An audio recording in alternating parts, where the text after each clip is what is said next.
Operation Game Tax, 1996. The boss gets convicted, but he only gets a year. And then even when he goes back to be resentenced, it's like, what, another year is slapped on or something? So, right? yeah, so the Jackie Giacalone's predecessor was Giacomo Blackjack Tocco, who was the mob boss of Detroit from, he was acting boss from about 73 to 79. He became official boss in 79, died in 2014. Pretty much the entire administration, as you said, was brought down in a giant RICO in 1996 called Operation Game Tax. Jack Tocco was the #1 defendant. He was convicted in a jury trial of being the #1 defendant in a racketeering conspiracy involving La Cosa Nostra that dated back 30 years. Every other mob boss that had been convicted under that same statute was sentenced to at least 20, 25, 30 years in prison. Jack was given a year. The U.S. Attorney's Office and the FBI were livid. They appealed that sentence. They got that initial sentence tossed. As you said, they brought him back in front of the judge to be resentenced, and he got like another 6 months. So he ended up doing just over I think he did 14 months or 14 or 15 months on a giant racketeering case. So I think there was 12. I think there was 12 defendants, maybe let's just say 15, let's say 15 defendants in that case. Number 15, Paulie Corrado, who was one of the street soldiers, one of the guys that was doing the collections and doing all of the work on behalf of Jack. He does 12 years. Right. The underling gets more than the boss. That's The underling does 12 and the boss does less than 2. Scott, so I've always wondered, how would he be able to get I could see a state judge being easier to control, but a federal, did he, I don't know. There was a lot of beliefs that he had, again, this is all alleged and rumor and innuendo, that Judge O'Meara, who was the judge in that case, there was a belief by some in federal law enforcement, some in the U.S. Attorney's Office, some guys on the street, that Judge Corbett O'Meara was compromised. I believe that there was some connections that some people had made between Judge O'Meara and Jack Tocco's son. I don't remember all of those allegations, but there had been some federal judge two ways: in advance or after they're in. And the way to do it after they're in is obviously catch them in a compromising situation. But with how the Detroit guys were, I'm wondering, did they, if they had like Kwame Kilpatrick or his mom when she was, I don't believe. I just want to state for the record, you said something off the air, and then I don't think Kwame Kilpatrick was one of the most corrupt politicians in the history of politics. Don't get me wrong. Right. But Kwame Kilpatrick was not a puppet of the Detroit Mafia. Okay. I do not believe that. Okay. Did Kwame Kilpatrick have some dealings with the Detroit Mafia? Probably. Was Kwame Kilpatrick recorded having a conversation with a very high-ranking Detroit Mafia figure? Yes, he was. On that recording, was any illegal activity discussed? No, there wasn't.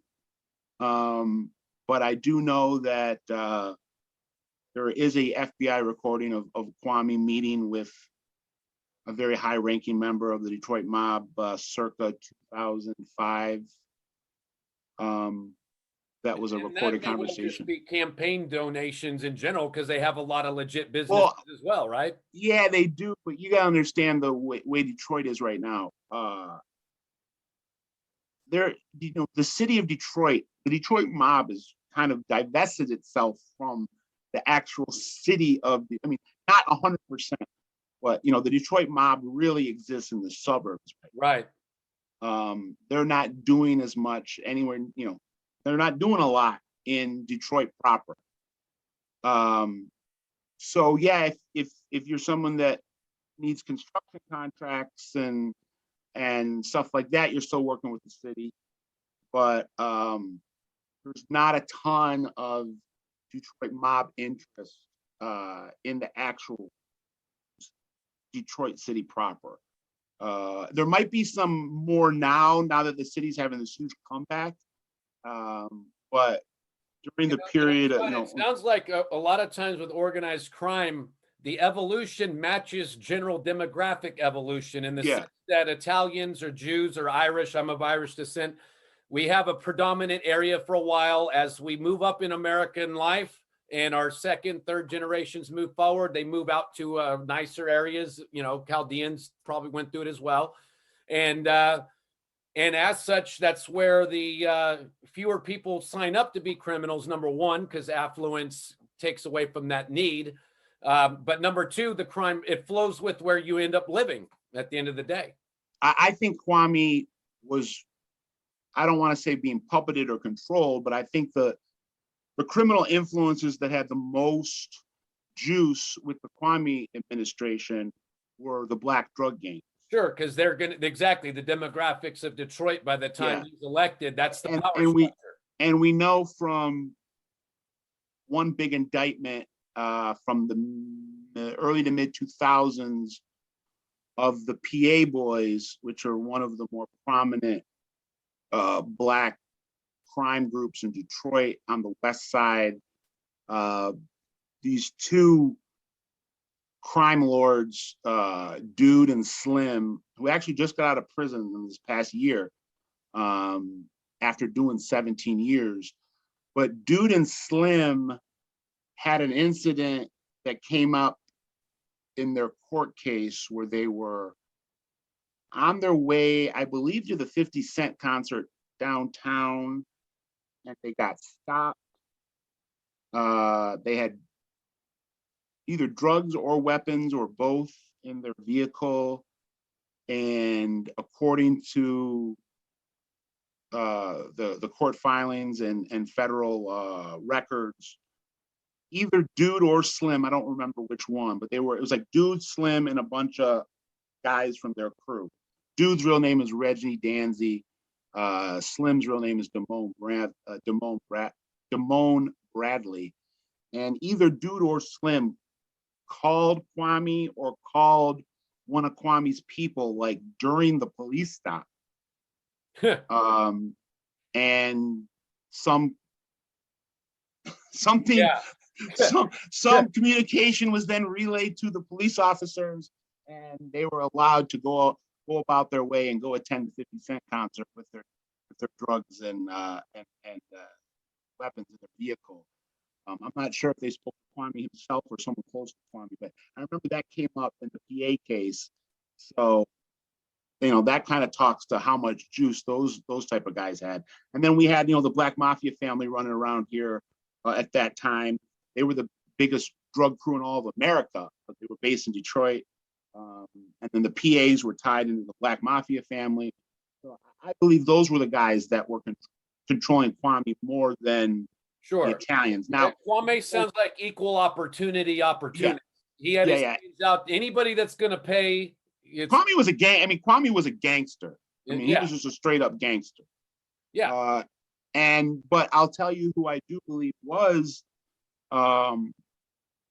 pretty heavily, directly tied into Detroit Italian mob was Coleman Young, who was the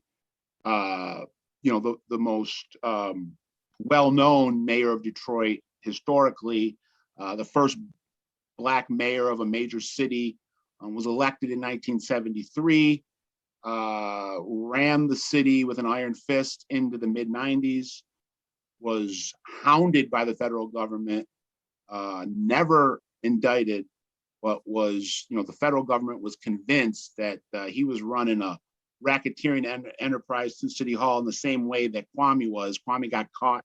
Coleman never did. Coleman, want to talk about equal opportunity. I believe Coleman was controlled. You know, one part of Coleman's administration was controlled by the Italians. Another piece of the administration was controlled by the blacks, and then a whole other part of the administration was controlled by the Chaldeans, the Christian Iraqis. So, you mean you had an entire Detroit crime conglomerate behind Coleman Young. When I say the name Gil Hill, what comes to your mind? Take what I just said about Coleman Young and replace Coleman Young's name with Gil Hill. Gil Hill was a very celebrated, both a celebrated figure in Detroit in law enforcement as well as politics. People probably don't. Every person probably doesn't know the name Gil Hill, but I would guess almost every person, at least if you've seen the movie Beverly Hills Cop or any of the Beverly Hills Cop movies, you know who he is. He was Eddie Murphy's boss in the Beverly Hills Cop movies, which gave him some more flash and dash around here after those movies came out. He was a legendary cop on the streets, known to push boundaries, and then when he became he became the commander of the homicide division, which was the most prestigious job in the police department other than chief. When he became the homicide commander, you had a lot of allegations of corruption, payoffs, murder contracts, allegedly, that he might have been putting on people that he disliked. He viewed himself as Coleman Young's successor, wanted to be the mayor of Detroit because of some of these skeletons in his closet. Again, all allegations, nothing he was ever convicted of. But because of those allegations, he lost the mayoral election to Kwame Kilpatrick. But then he pivoted and became president of the Detroit City Council. So he was the second most powerful person in Detroit at that time outside of Kwame Kilpatrick. And he lasted a lot longer than Coleman Young. Coleman Young died pretty shortly after he left the mayor's office. I want to say Coleman Young left the Manoogian Mansion in '94, died in '96 or '97. Gil Hill just died a couple years ago. So I believe that Gil Hill was a corrupt police officer. I can't speak for what he was doing as city council president, but I do believe that as a police officer, he was the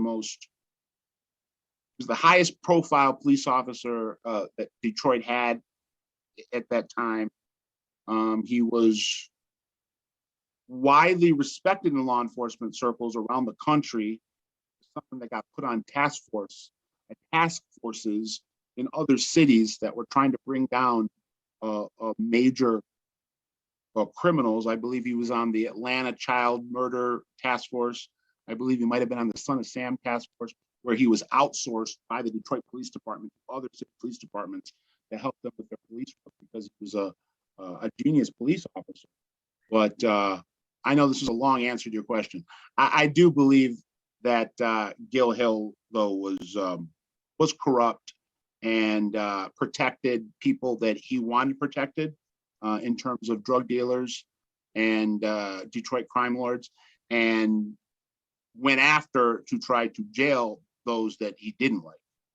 So that sounds like where they got the storyline then for Beverly Hills Cop was that, and that's why they put him in the position he was in the movie.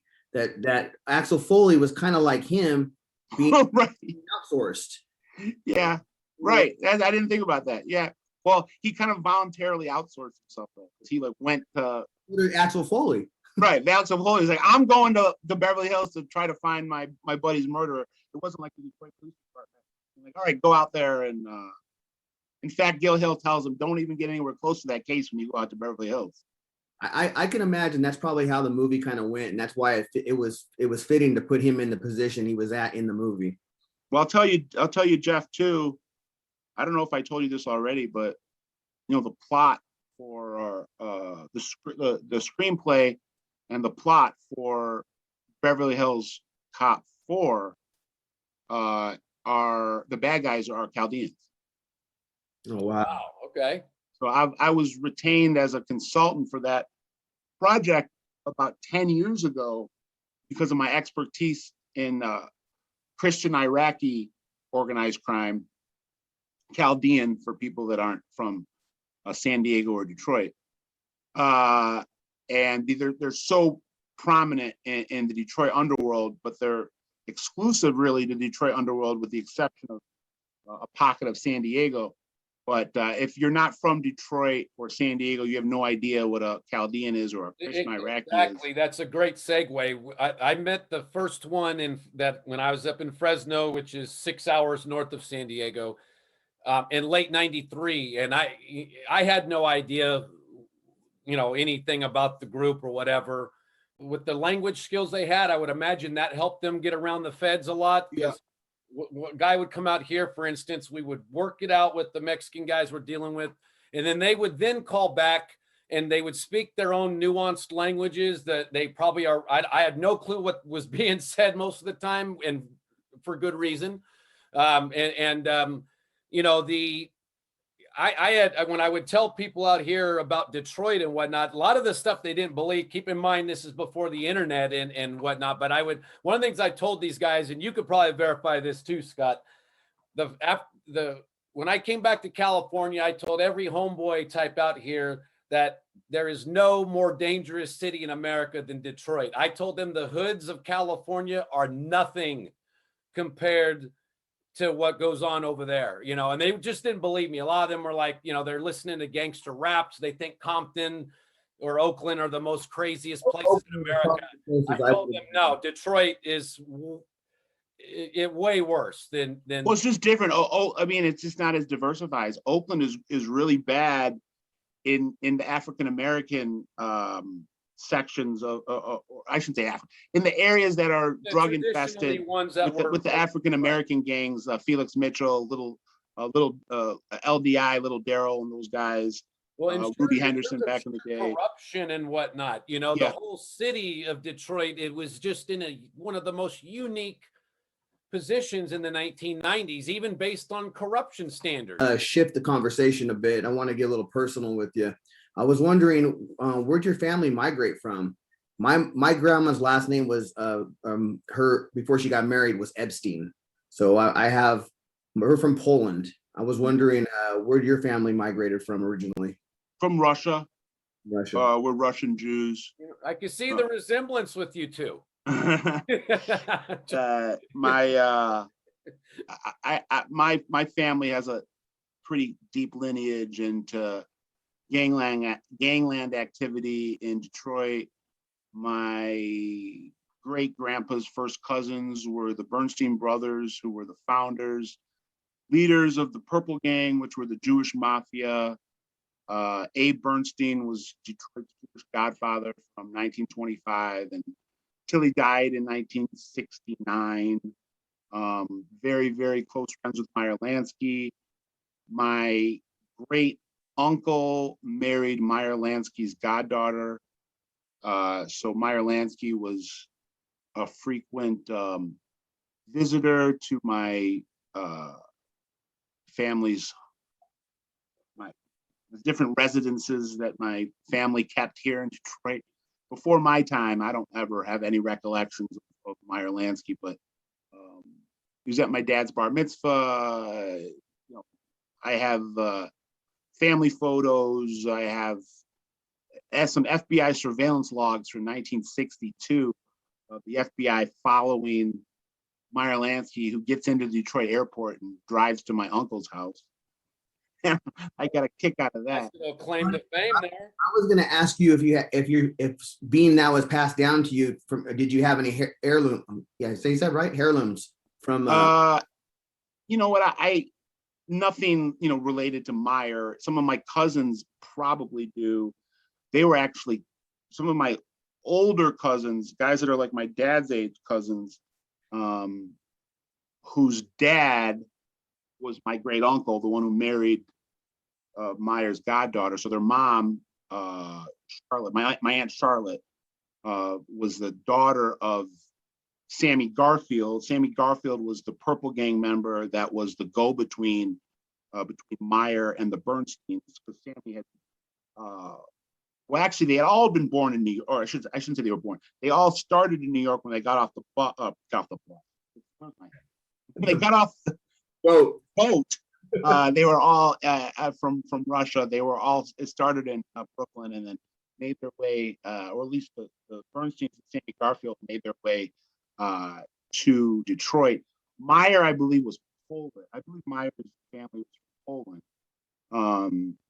But yeah, so Sammy Garfield, who had been childhood best friends with Meyer, the Burnsteins up with Meyer, and then Sammy Garfield's daughter, Charlotte, is my aunt. And then Meyer Lansky was her godfather. So my Aunt Charlotte and my Uncle Al's kids, who are my cousins, have a lot of memories and a lot of time spent with Meyer back in the 50s, 60s, 70s until he died in 83. But I also grew up around it from my grandpa, who was not a mob guy, but was someone that enjoyed surrounding himself by Jewish bookies and gamblers and whatnot. And growing up, they were just my grandpa's buddies. You know, I didn't know any better or different. I always thought they were a little more colorful than most elderly grandparents of my friends whose grandparents seemed to just kind of, you know, for lack of a better word, you know, went down to Del Boca Vista and played shuffleboard. Right, I was going to say shuffleboard. The Seinfeld reference. But, you know, my grandpa was out running around, you know, when he was in his 60s and 70s. My grandpa was out running around like he was in his 20s and 30s with all of these, like I said, they were like Jewish bookies that were my grandpa's friends that all worked for the Giacalone brothers. Were part of a contingent of the Detroit underworld known as the Capitol Street Social Club in Oak Park, Michigan, which was a hodgepodge of Jewish and Middle Eastern gamblers, wise guys, thieves, bookies, loan sharks. And I was fascinated by them. I remember hearing at one point when I was a teenager that my grandpa had these two really close friends that were twins, Terry and Leslie. And my grandpa's like, yeah, they were bookies.